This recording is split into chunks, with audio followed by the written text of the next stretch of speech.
Hey traders, in this video I have another THINKorSWIM chart layout for you guys to use. I will leave a link down below in the description that you can upload directly to your THINKorSWIM if you use THINKorSWIM. This is going to be on the flex grid, just so you guys know. And also do me a favor, if you guys do like this chart, give me a thumbs up, a like, and also subscribe to my channel for more free things like this. Also, if you are looking to become a better trader and you day trade the S&P Emini futures, check the link down below in the description. $99 lifetime subscription, plus learn how to draw trade zones, which are support and resistance levels. Again, links down below in the description, or go to my website, Day Trading Fearless. But with that being said, let's jump right into this video. So this layout, I'm going to kind of walk through it and let you know what this is, what every chart is. This is my S&P Emini future chart layout. This kind of gives me all the information in one place that I need. So the first chart is just a regular 15-minute chart, 20 days.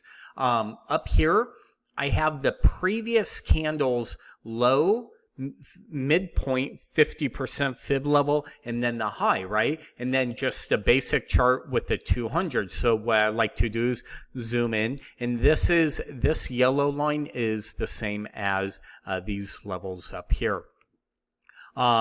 So I could kind of see what's going on a 15-minute time frame, kind of look for bigger patterns, look at this inverse head and shoulders, things like that, right?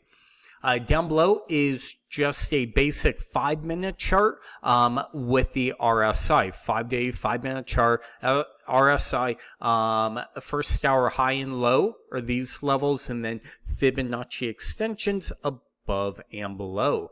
Right here, we have my famous 512 DMA, right? Double moving average line. This level right here, if you go into studies, okay, and you look right here, go into the little wheel, you'll see it's set at 8 and 21. Okay, these are levels that I've used for a long time, for years and years and years on this chart. And I have a exponential, but then also a variable. And that's kind of, the variable is what makes it really interesting on the 21, right?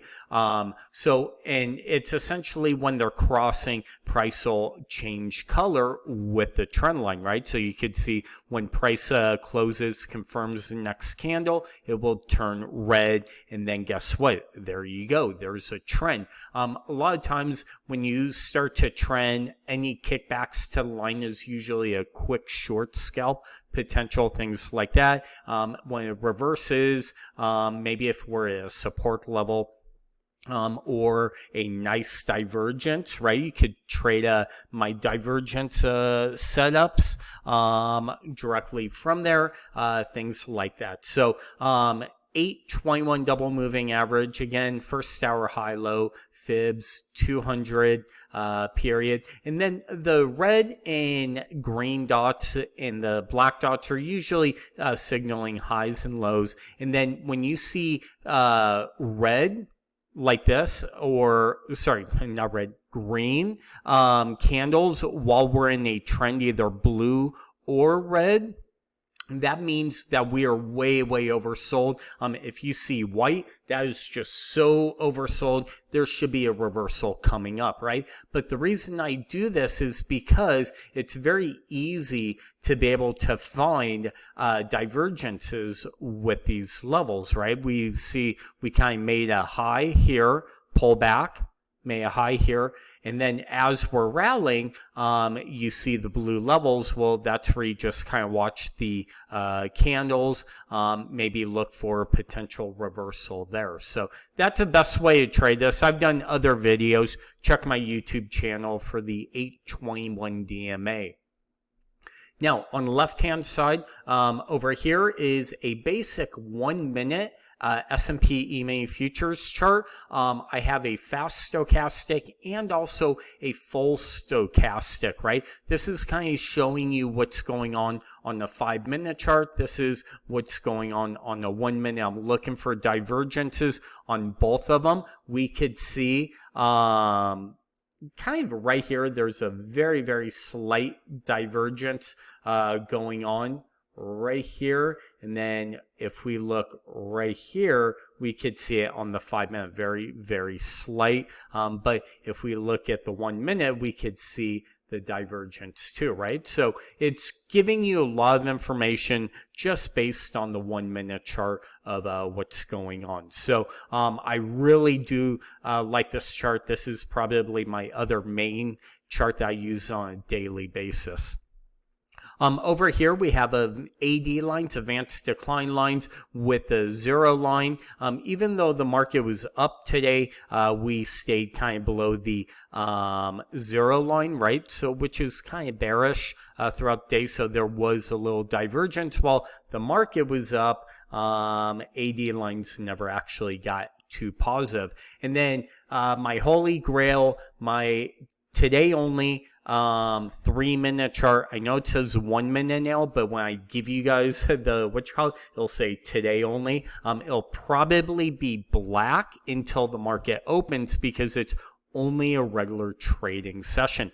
This is kind of telling us what is going on under the hood, what actually is happening, right? I have a VWAP, which is this purple line. I have these levels right here, which are 0 to 100, 50%, 38, 61% Fibonacci levels. If you look, we kind of went from the low to the high. Look where the pullback came, right to the 50%. And then this little turquoise is also the 50% level too. So that kind of tracks with it, is it goes up or down, right? And one of the things is we have our value area high, value area low, and our point of control. If price was starting to come down, right, I would probably look to be a buyer. Maybe this lands up with something over here. The reason I like the 5-minute tick chart is because I could see patterns very clean too, right? You could see here's a little inverse head and shoulders, right? Shoulder, head, shoulder right here. If price broke out, just grab a fib. You could probably chart this out using Fibonacci's. Same exact thing here, right? So we're kind of making lower highs, right? Made a high, but then we took out the slow. So maybe I would draw my fib retracements for maybe a 61% fib pullback. Multiple ways to trade this chart, but I just kind of want to pass on this to you guys. You guys know I appreciate you watching my videos. Hopefully this chart helps you in your own trading. And until next time, we'll talk to you soon.